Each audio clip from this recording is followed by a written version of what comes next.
Udah tahu kan maksudnya? Karena menurut konstitusi itu yang bisa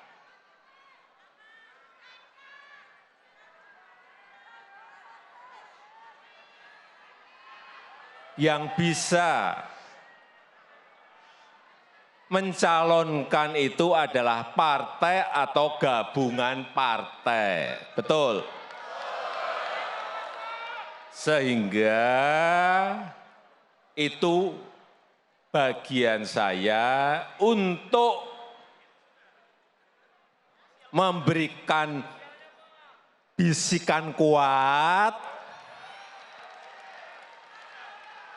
kepada partai-partai yang sekarang ini juga koalisinya belum selesai. Jadi kalau saya ngomong sekarang untuk apa?